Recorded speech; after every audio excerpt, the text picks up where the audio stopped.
저는 베트남에 와서 제가 사장이 되었다는 사실을 알았습니다. 예.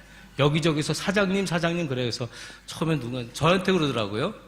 예. 택시 운전사가 사장님 어디로 가실래요? 그러고 그 식당을 가면 사장님 여기 앉으세요. 이발하면 사장님 머리 어떻게 깎아줄까요? 이제 그렇게 이 베트남 사람들이 이제 말을 합니다.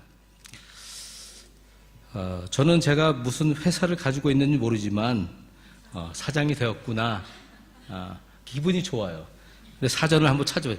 이 사장이라는 뜻이 뭐가 또 있나 보니까 스승이 되는 어른을 가리키는 의미로 사장이라 한다고 하더라고요. 어떤 뜻이든지 기분이 좋아요. 교회에서는 저를 목사님이라고 부릅니다. 목사님이란 말을 들을 때 저는 가끔 내가 진짜 목사인가? 목사다운 목사인가? 이제 질문을 합니다. 또 제 아내는 저를 여보라고 부릅니다. 아이들은 아빠라고 부릅니다. 그래요. 제 아내에게 나는 내 아내가 기대하는 남편인가? 애들이 원하는 아빠인가? 생각을 하게 됩니다.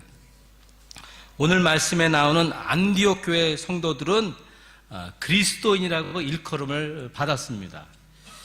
그리스도인이라 불리는 것이 뭐 그리 대단한가? 우리는 많이 들었어요. 그리스도의 말을.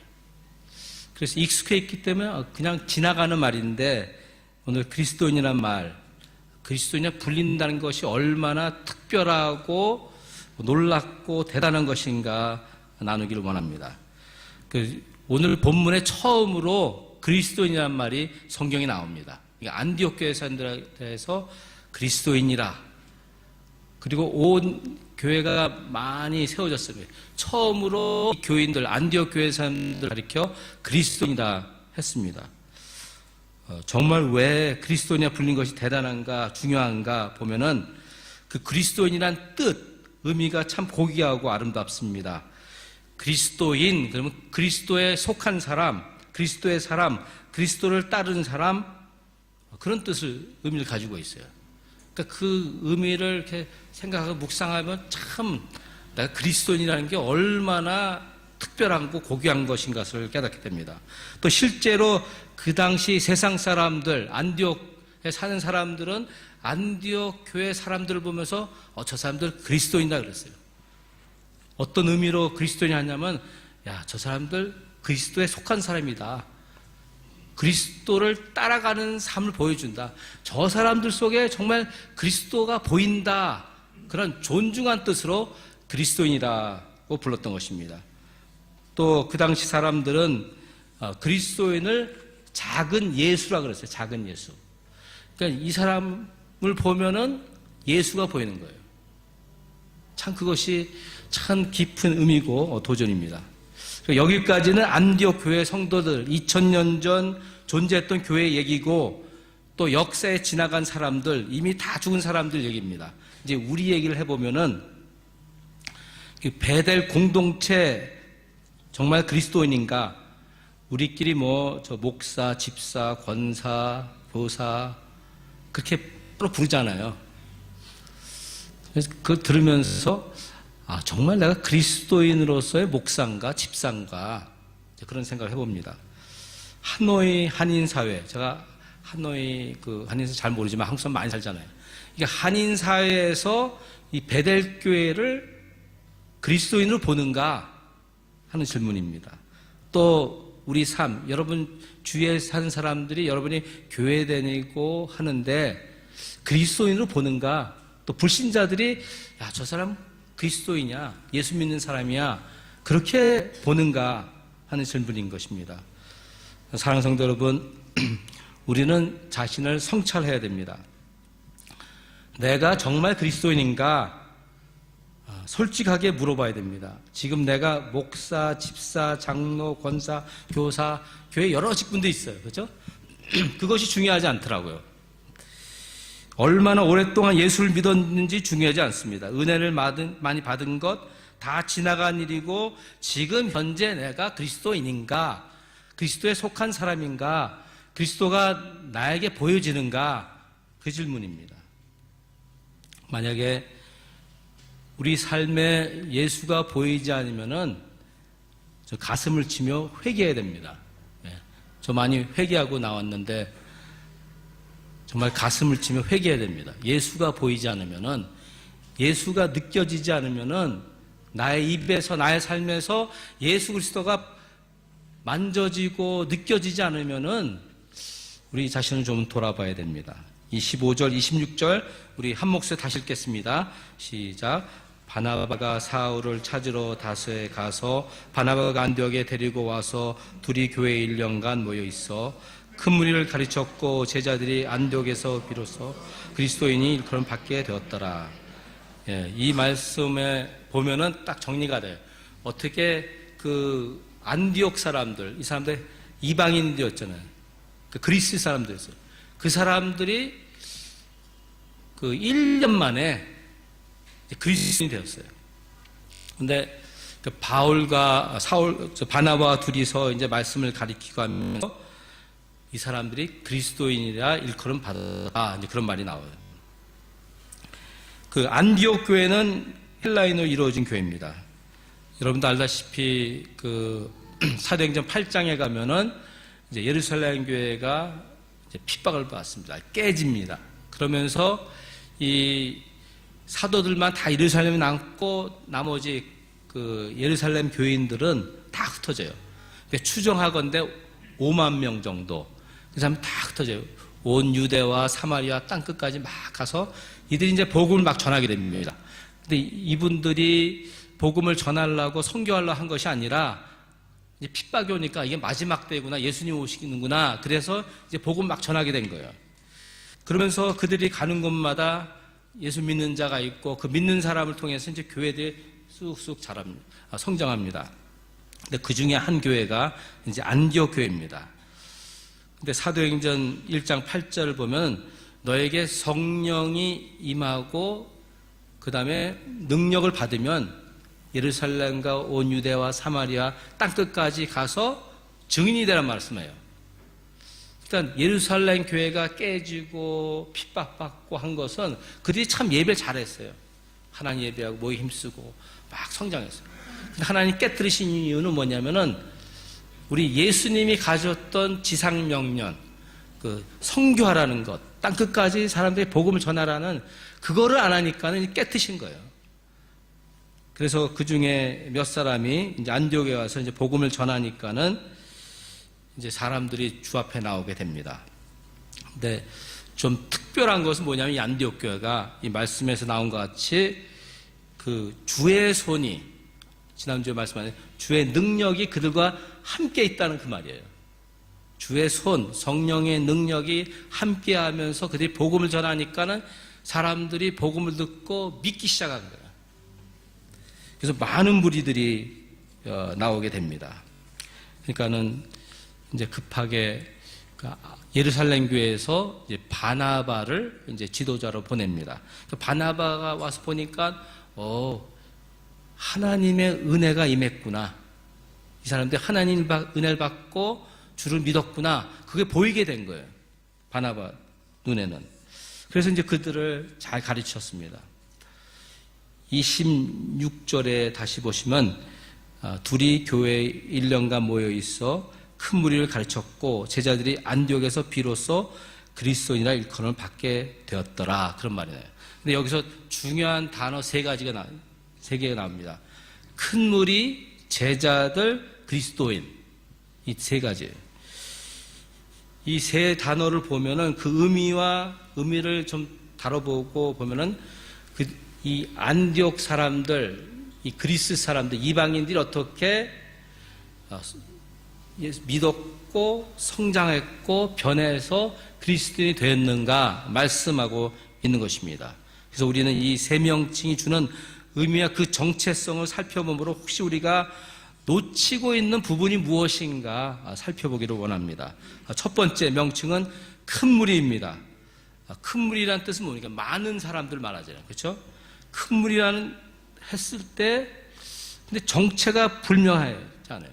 이 어떤 그룹인지 어떤 사람들이 어디에 소속되어 있는지 알 수가 없습니다. 우리가 아는 것은 이제 안디옥에 있는 사람들이었죠. 근데 이 큰 무리가 안디옥 교회에 몰려온 것은 복음 듣고 전도를 받아서 주님 믿은 다음에 이제 교회에 오게 된 것이죠. 그러니까 이 무리들은 초신자들, 간 믿은 사람들이라고 할 수가 있습니다. 근데 사복음서를 보면 큰 무리가 예수님께 나옵니다. 가는 곳마다 무리들이 따라와요. 근데 하루는 예수님께서 제자들에게 묻습니다. 이 사람들이 나를 누구라 알고 따라오냐? 왜 따라오느냐? 이제 그 말이에요. 내가 누군데 이 사람들 자꾸 따라오지? 이제 그런 말씀이에요. 그 무리들에 대해서 이제 제자들이 이렇게 말합니다.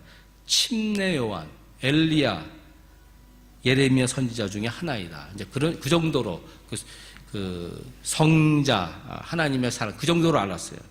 근데 이 무리들을 보면은 아주 적은 숫자에 믿는 사람이 있었어요. 근데 대개가 다 그 예수님의 말씀의 권위를 믿고 받아들였고 또 예수님의 기적과 이적을 베푸고 병 잘 고치고 귀신을 쫓아내고 하니까 호기심이 생겼어요. 또 오병열통해서 배불리 먹으니까는 뭔가 얻을 게 있구나, 이 예수라는 사람한테 하고 이 무리들이 따랐던 것입니다. 그 다음에 이제 예수님께서 이제 질문을 합니다. 제자들에. 그러면 너희는 나를 누구라 하느냐? 그러니까 여러분들은 예수님을 누구라 알고 계신가? 그런 질문이에요. 근데 제자들이 모두 침묵을 지키고 대답 못하니까 그때 이제 베드로가 입을 엽니다. 주는 그리스도시요 살아계신 하나님의 아들입니다. 그렇게 말해요. 주는 기름 부음을 받은 하나님의 아들입니다. 세상을 구하러 오신 메시아 하나님의 아들입니다. 하고 이제 베드로가 신앙 고백을 해요. 그리고 성경을 보면 예수님께서 베드로를 통해서 이제 교회를 세우겠다. 그 말은 뭐냐면 너의 믿음의 신앙 고백을 통해서, 이 믿는 자를 통해서 내 교회를 세우겠다 하시는 것입니다. 근데 여기서 예수님께서 분명히 말씀한 게 내 교회, 예수님의 교회를 세운다는 거예요. 근데 예수님의 교회가 세워지는 거에 대해서 이 사도행전에서, 그렇죠? 2장에서 성령을 통해서 교회가 탄생하고 성령 충만받고 성령님의 인도하심으로 교회가 이렇게 그 모습을 갖춰가는 거 보이게 됩니다. 근데 이 안디옥에 와서는 좀 더 특별한 것 같아요. 정말 율법에서도 모르고 유대인도 아니고 전통 아무것도 없는 생판들, 그냥 이방인들, 이 사람들이 예수 그리스도를 받아들이고 구원받고 또 그 사람을 통해서 우리 주님께서 이제 교회를 세운 거예요. 그러니까 우리가 베들교회를 보면서 여러분 한국이나 여러 나라에서 이제 그 신앙생활하러 오셨는데 이제 우리 베델 공동체가 예수님의 교회가 돼야 되는 거예요. 예. 이제 우리 교회가 되면 안 돼요. 베델 교회가 되면 안 되고 예수 그리스도가 다스리는 교회, 예수님의 교회가 돼요. 그렇게 되기 위해서는 우리가 예수님의 사람, 예수님에 속한 사람, 예수님을 따라가는 삶을 사는 것입니다. 예. 앞에서 말씀드렸죠. 이 무리들이 정체가 불명하지 않았다고. 여러분 정체는 불명합니까? 여러분 교회 오셨는데 어떻게 오셨어요? 왜 오셨어요? 분명히 하셔야 돼요. 분명히. 예. 이 정체 불명한 이 무리들을 통해서 안디옥 교회 공동체 예수님의 몸을 만드셨어요. 그게 놀라운 거예요. 그러니까 여러분들이 하노이 와서 다른 교회도 갈 수 있었어요. 그렇죠? 근데 인도 받았습니다. 예. 그러니까 친구를 통해서 뭐 인터넷을 통해서 그런 마음이 생겨서 이제 인도 받아서 이 교회를 이뤘어요.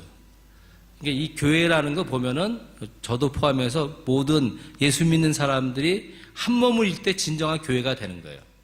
성령이 임하고 역사하고 성령을 따라갈 때 예수님의 교회가 되는 것입니다. 근데 마태복음 25장의 31절 40절 보면은 예수님이 양과 염소의 비유로 말씀합니다.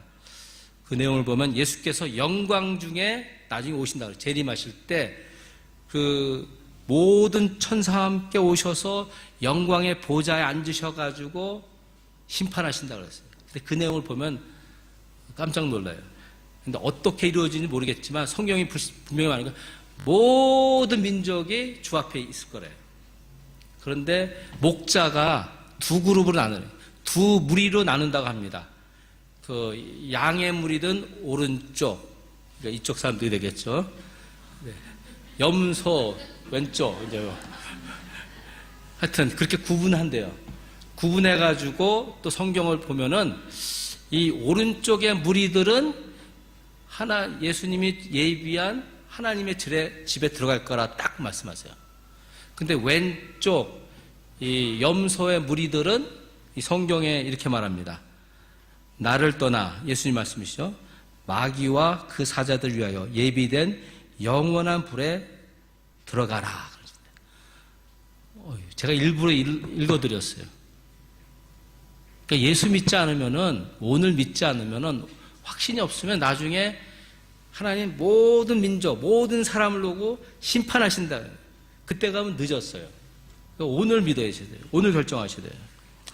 그 영원한 불에 들어가라. 제가 은혜의 점한과 하나 나누는데 하나님이 허락하시니까 제가 이제 그 은혜 받고 성령 체험하면서 그 꿈을 통해서 하나님이 이제 지옥을 그냥 지나가게 하셨어요. 이렇게. 그 지옥을 지나가는데 그냥 꿈이에요. 그러니까 제 개인적인 거예요. 그러니까. 근데 여러 방들인데 뜨겁고 지나가는데 뜨겁더라고요. 그러니까 또 한쪽 꿈은 뭐였냐면 이제 제가 천국에 가는 길인데 이 바닥이 전부 황금이에요. 번쩍번쩍. 그리고 옆에는 그 오병이어에 나오는 그 바스켓에 빵이 들이고 천국이 바로 앞에 있었어요. 갔는데 거기서 잠이 깼습니다. 근데 그 천국에 걸어갈 때는 뭐 날르는 것 같아요. 그 느낌이 영적으로. 와, 그랬는데 지옥은 정말 뜨겁더라고요. 지나가도. 저는 사우나도 뜨겁거든요. 뜨거운 건 싫어요, 제가. 그러니까 이 성경에서 말씀 나중에 보니까는 제가 이 천국과 지옥이 분명히 구분해요. 그러니까 앞에서 말씀드린 게 여러분 정체가 불명해야 돼. 안 돼요. 이제 구분돼야 돼, 확실하게. 내가 예수 믿겠다. 예수를 따르겠다. 그리고 시인하고 고백하라고 성경은 말합니다. 이 날은 구원받을 날이라고 말씀해요.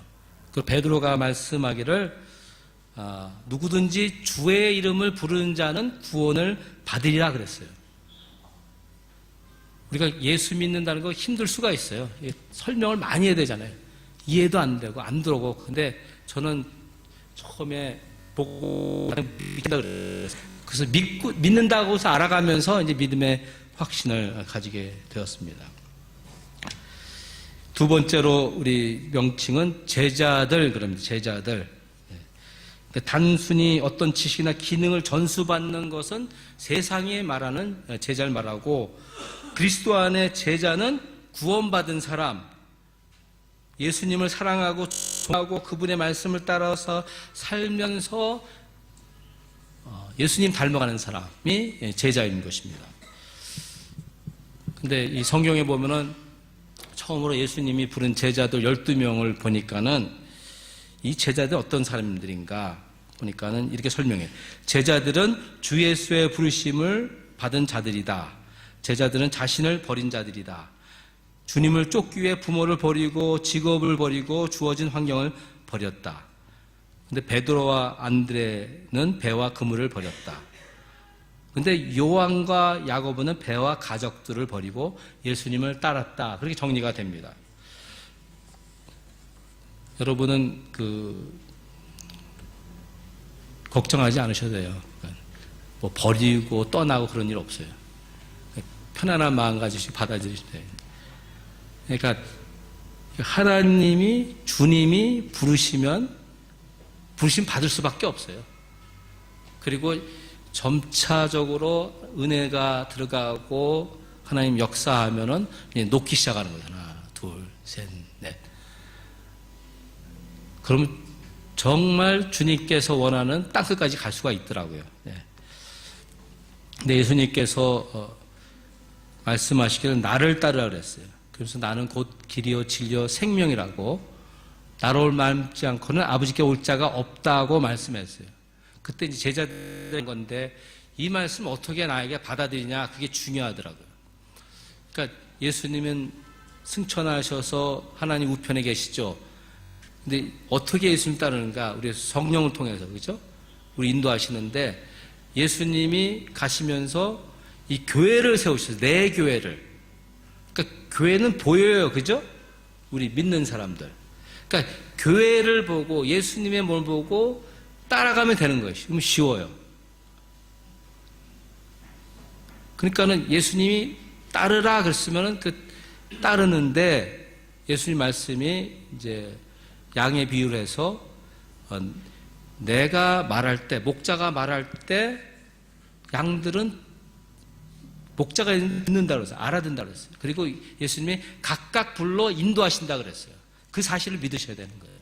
여러분을 하나님이, 우리 주님이 인도하신다는 거예요. 그래서 진리신 예수님께서 이제 말씀으로 인도하시고 또 생명을 주시고 풍성한 삶으로 인도하십니다. 교회를 통해서, 그 말은 예수님의 공동체를 통해서, 이 사람을 통해서 하시는 거예요. 근데 진정한 예수님의 제자가 되기 원하시면은 예수님의 몸 공동체에 소속되어야 합니다. 다른 말로 하나님 가족에 들어가 있어야 돼요. 우리가 하나님의 가족이거든요. 보면은 나 외 다른 형제 자매들이 하나님 아버지를 믿잖아요. 그러니까 하나님 가족에 있어야 돼요. 근데 예수님이 요한복음 14장에 보면 제자들에게 말해요. 내가 아버지 집에 가서 미리 너희 거할 처소를 예비한 다음에 다 준비된 다음에 내가 와서 너를 데리고 가겠다. 그런 말씀하시잖아요. 맞습니까? 예. 그러면은 근데 그동안엔 뭐 하는 거예요, 우리가? 이 교회예요, 교회. 그러니까 하나님의 교회, 예수님 몸의 한 형제 자매로서 공동체를 이뤄서 이 땅을 사는 거예요. 그 예수님께서 오셔서 이 교회를 택하시고 부르시는 것이죠. 그러니까 좀 정리가 되셔야 됩니다. 천국에 우리가 들어갈 때 맨션이 준비가 되어 있어요. 우리 여러분 사는 아무리 좋은 아파트, 거긴 돈 내잖아요. 그죠? 이 맨션에는 돈 안 내고 우리가 살던 그 어떤 집보다 아름다운 집을 주님께서 준비하겠다 하셨고, 주님께서 오시기 전까지 이 땅에 있는 하나님의 집, 교회에 거해야 되는 것입니다. 이렇게 가족 전체가 모여서 하나님 예배하고 하나님을 섬기지만, 또 이제 우리 지역적으로, 그죠? 하동이든 경남이든 이렇게 지역적으로 우리가 교회, 구역, 속으로 부르죠. 나눴어요. 근데 그 가족에 속하셔야 돼요. 왜냐면은 그 가족에 속해서 그 모여진 사람들과 삶을 나누면서 예배하고 섬기고 기도해주고 또 가끔가다 부딪히고 싸우기도 하고 하면서 갈려야 돼, 사람이. 그러면서 이제 우리가 그리스도의 제자로 세워지는 것입니다. 왜냐면은 예수님께서 본인도 12제자와 함께 한 공동체를 이루셨잖아요. 근데 마가복음 그 3장에 보면은 그 내용이 참 분명히 적혀 있어요. 예수님이 12사람 불렀는데 원하는 사람 불렀다고 그래요, 예수님이. 원하는 사람들. 근데 이 제자 12명에 다 물어보면은 원해서 예수님 따랐어요. 교회를 정하는 것, 더 나아가서 예수 믿는 거 여러분들이 원해야 돼요.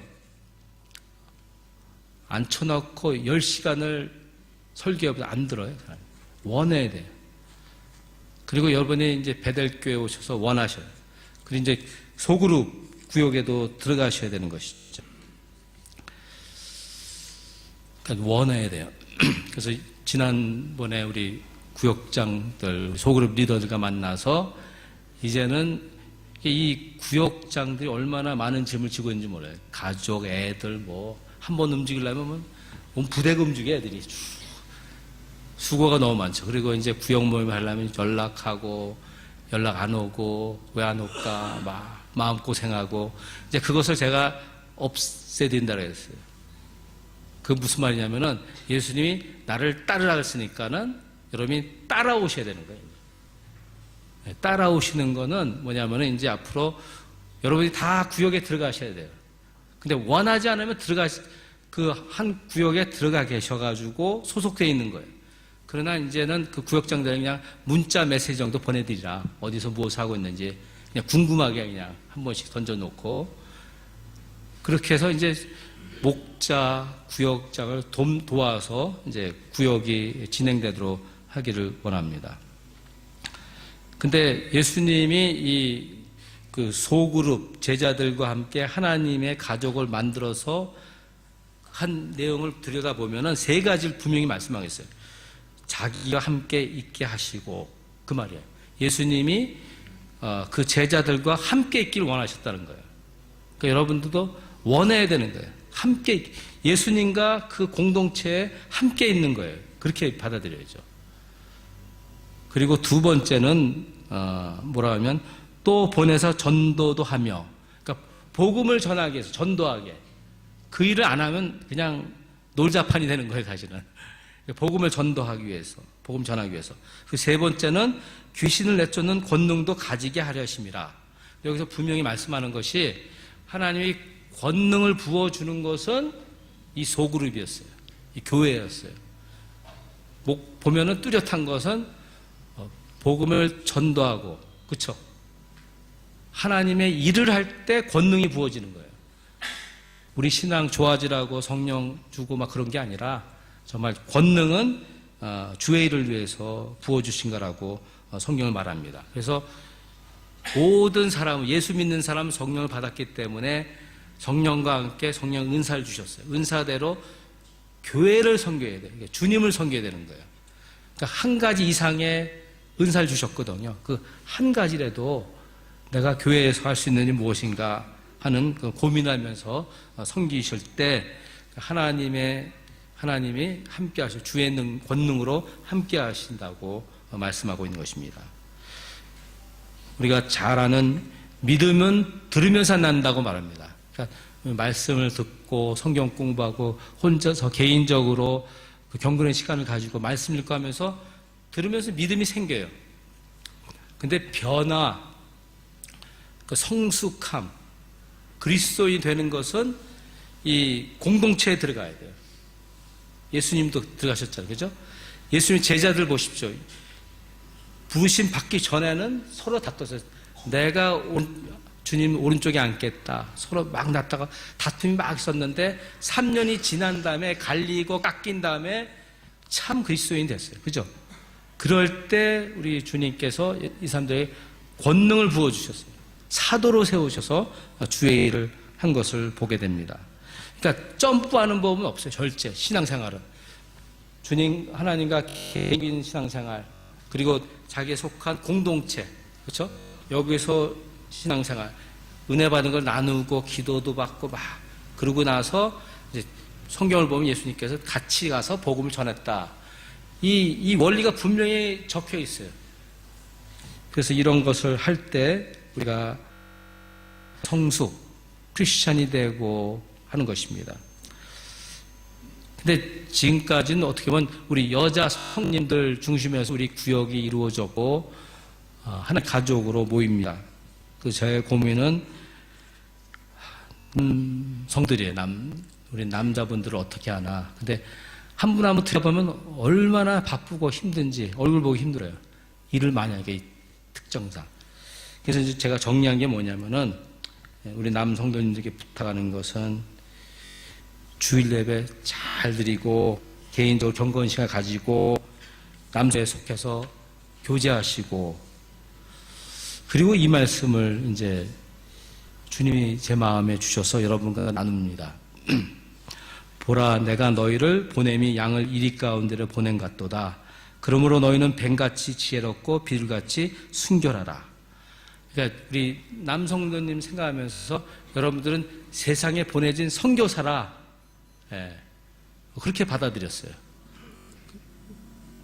남자 성도님들 선교사 맞으시죠? 예. 세상에 보내진 선교사라. 그러니까 항상 이제 딱 일터에 나가서 앉으면 나는 선교사지. 그런 말이 먼저 들려야 돼요. 내가 지혜롭게, 뱀같이 지혜롭게 살아야지. 일해야지. 그러나 순수하게 주님 잘 섬기며 섬겨야지. 그런 마음을 가지기 바랍니다. 좀 우리가 좀 변하려면 틀을 바꿔야 해요. 틀을 한번 뒤집어 엎어야 돼요. 근데 우리 베델교회 우리 남자 성도님들에게 이제 부탁하면서 도전하는 건 뭐냐면은 다음 주부터는 여러분의 아내보다 먼저 일어나시고 이제 교회 가자, 일어나, 잡으세요. 이제 뒤집어 엎으세요 한번. 그러니까 남자가 영적인 가장이 되셔야 된다고요. 할 수 있잖아요. 한 30분 일찍 나와서 교회 가자! 그러면 되는 거 아니에요. 그죠? 거기서 시작되는 거예요. 근데 남자 성도님들이 그냥 가만히 계신데 어떻게 하실 거예요? 가정부터 변화해야 됩니다. 금세기 세계적인 목회자며 신학자인 존 스타트라는 분이 계신데 그분이 참 제자도라는 책을 썼습니다. 많은 책을 썼는데 이분이 88세에 마지막으로 책을 썼어요. 그리고 이분이 이제 이 책을 나눴는데 저는 읽지는 않았어요. 근데 중요점이 뭐냐면은 이분이 예수님의 제자란 특성을 세 가지로 정리합니다. 하나는 하나님의 말씀 안에 거하는 사람 그래요. 말씀을 듣는 사람이라 아니고 거하는 사람, 말씀대로 사는 사람이라는 거예요. 두 번째, 서로 사랑하는 사람. 어떻게 사랑하는 거죠? 예수께서 나를 사랑하같이 다른 사람 사랑하라. 근데 고린도전서 13장 보면은 사랑은 언제나 오래 참고 바라고 믿고 참아는 그렇게 시작돼요. 근데 믿음이 이건 같아요. 오래 참고 믿고 바라고 이거 할 줄 알아야지 제자가 되는 거예요. 그러니까는 내가 하고 싶은 말이 있는데 하지 않는 거예요. 사실은 참는 거예요. 그러니까 성령이 마음에 정말 말하려 할 때 말하는 그런 훈련이 필요해요. 제가 보니까 그것이 안 되면 그리스도의 제자가 될 수가 없어요. 세 번째로 과실을 많이 맺는 사람. 갈라디아서 5장 20절에 말하죠. 그러니까 9가지 열매가 맺혀야 된다는 거예요. 그러니까 저는 이제 목회 오래 보니까 어떤 사람 딱 보고 그 말하는 거 보고 삶을 보면은 열매가 보여요. 근데 열매가 안 보이는 사람은 어떻게 해요? 저는 어떻게 할 수 없고 예수님 하신 말씀 보니까는 열매 없는 나무는 잘라낸다는 거예요. 참 무서운 말이에요. 근데 제가 이번에 이 말씀을 보면서 뭐냐면은 이 성령이 역사가 매우 이제 크게 임하시는 거 보여요. 사도행전 나중에 가면은 거짓말해도 죽임을 당하고 그렇잖아요. 성령을 모독할 때 막힘을 당하고 이제 그런 쪽으로 막 지금 가는 것 같습니다. 제 개인적으로 보면은. 세 번째로 명칭은 그리스도인. 우리 앞에서 많이 다뤘는데 이 그리스도인이란 말은 다른 사람이 어느 사람 보고 그리스도인 그러는 거예요.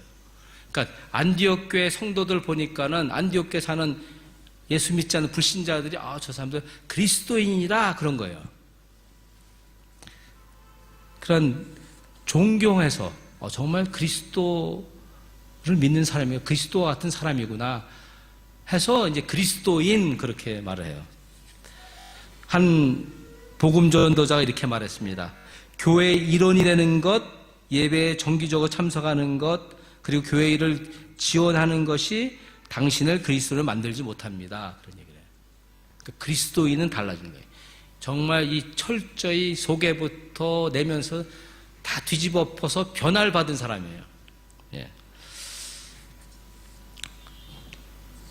그 그리스도인에 대해서 제가 이제 이번에 그 셰퍼 라이프 클래스 여러 거 하면서 정리된 건 뭐냐면 그리스도인은 세 가지로 정리해 봤습니다. 하나는 섬김을 받으려 하지 않고 섬기는 사람, 이 그리스도인. 그리스도인은 주께서 사랑하신 것 같이 사랑하는 사람.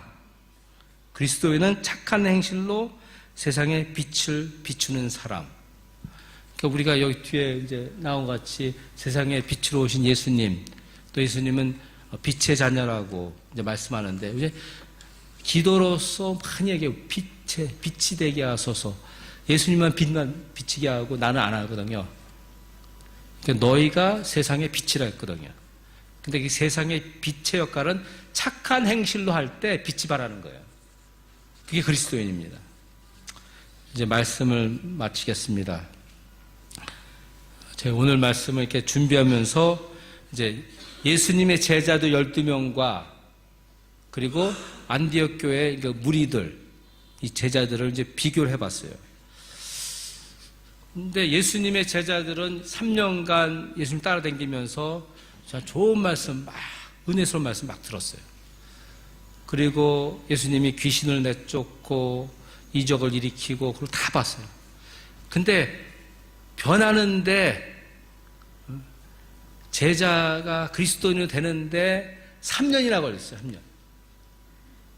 그런데 이 안디옥 사람들 생판이죠. 율법도 모르고 하나님 이름 들어보지 못한 사람들이 복음을 받아들이고 단 1년 만에 변화됐어요. 확 변했어요. 그걸 우리 한번 질문해 볼 문제예요. 정말 내가 그리스도인인가? 제가 보기로는 이 예수님의 제자들, 이 사람 다 유대인들이었어요. 그 유대교를 따랐고 율법을 잘 알고 전통과 의식에 맺혔던 사람들이에요. 그러니까 속에 뭐 많이 들어있으니까는 예수님이 새 포도주를 넣어주려는데 새 포도주가 아니니까 안 들어가는 거예요. 뒤집어 엎어야 돼요.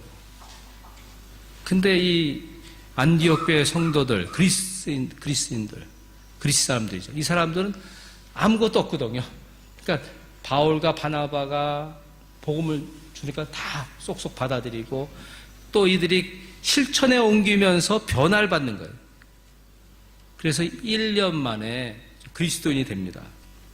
그리고 이들을 통해서 정말 이 교회 역사를 쭉 펴봐서 제일 훌륭한, 제일 중요한 역할을 한 성교적인 교회가 세워지는 것입니다. 다음 주에 이제 13장 가서 보게 됐는데, 그러니까 예수님의 뜻을 바로 알고 그대로 순종하고 즉각 순종한 2년 만에 선교사를 세우거든요. 그런 일을 하셨어요. 근데 진정 교회라면은 4년, 5년 그렇게 기다리지 않아도 돼요. 제목은. 급진적으로 하나님이 임하시고 역사하고 받아들이면 되는 거예요. 받아들이는 거. 이제 따라가기만 하면 되는 거예요. 두 번째로 이렇게 보니까는 27절부터 30절 내용을 보시면은 사도행전 11장 27부터 30절 내용을 보시면은 이 안디옥 교회 성도들이 이제 예루살렘에서 소식을 듣게 됩니다. 28절에 천하의 큰 흉년이 들었어가지고 이제 도와야 된다는 것을 알게 되면서 이 아가보라는 사람이 예루살렘에서 와서 성령으로 말해요. 흉년이 있고 어려운 일이 있는데 구제해야 된다.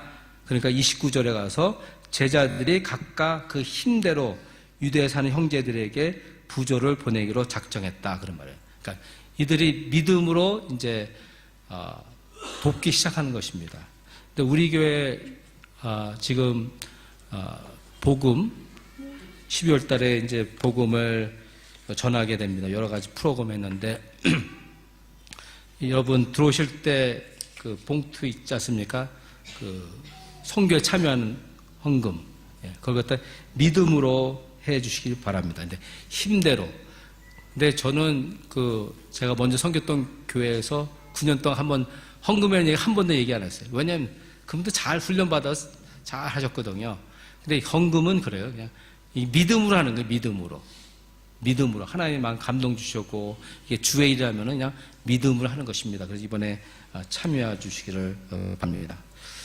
다시 돌아가서 결론을 맺으면은, 전에는 내가 한 무리였어요. 정체가 불명한 그냥 사는 사람이었어요. 왼쪽에 속한 사람들이었어요. 근데 우리 복음을 받아들이면서 내가 그리스도의 제자가 됐어요. 그렇죠? 앞에서 제자는 예수를 믿고 주님을 사랑하고 주님의 말씀에 순종하고 예수 닮아가는 제자라는 거예요. 근데 거기서 멈추면 안 되잖아요. 그렇죠? 우리가 그리스도인이 돼요. 그리스도인. 그러니까 예수님 닮은 사람, 예수님께 속한 사람, 저 사람 정말 예수 믿는 사람이다. 그러한 사람이 되어야 되는 것이죠. 근데 이 본문 말씀을 보면은 이 말씀을 우리가 어떻게 받아야 되는 좀 급진적으로 하나님의 그 주의 손이, 주님의 손이 함께 했다 했잖아요. 능력이. 그러니까 이것을 믿음으로 받아들이시고 주님 저를 좀 급진적으로 마음껏 역사해서 저를 변화시켜 주십시오. 예수님 닮은 사람. 좀 나를 통해서 예수님의 말씀이 전파되고 나를 통해서 예수님이 느껴지고 예수님 만져지는 그러한 사람으로 저를 변화 좀 시켜 주십시오. 하는 그러한 믿음을 가지시기 바랍니다. 예, 기도하겠습니다.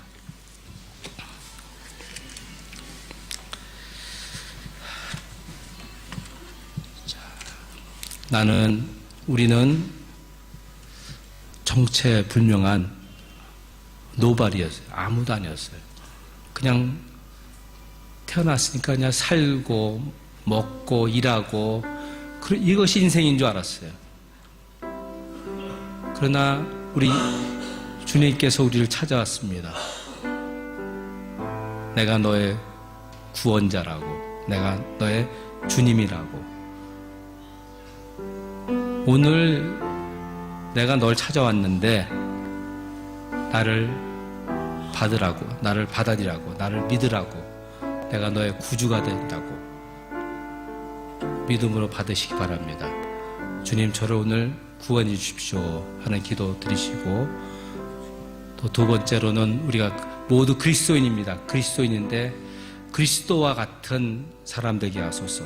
저를 좀 주님 뒤집었고 그리스도의 사람같이 되게 해 주십시옵소서. 제가 순복합니다. 엎드립니다. 주님, 저를 주의 사람으로 만들어 주소서.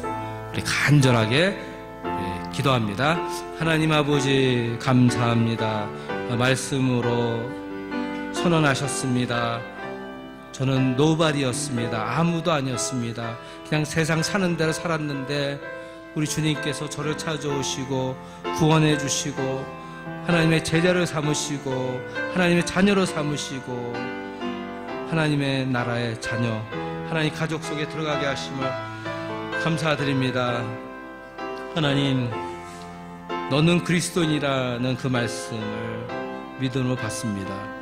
저를 들여다봐도 너무나 부족하고 모자란데 주님, 아닌 것 같은데 주께서 임하시고 역사하시고 마음껏 변화시켜 주시옵소서. 그리스도화 되게 도와주시옵소서.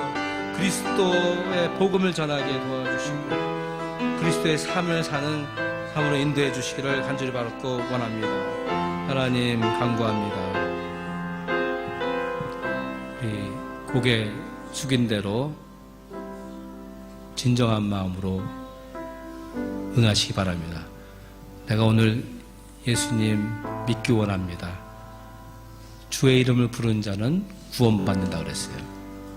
주님, 저 구원해 주십시오 하는 분 있으면은 오른손을 한번 들어주시기 바랍니다. 계세요? 예. 하나님 손 들고 주님을 구주로 영접하고 받아들입니다. 주님께서 사랑하는 그들 한 분 한 분 위에 임하시고 역사하시고 성령 충만 주시고 하나님의 가족으로 온전히 세워주시고 참 그리스도인으로 인도해 주실 줄 믿고 감사를 드립니다. 또 묻겠습니다.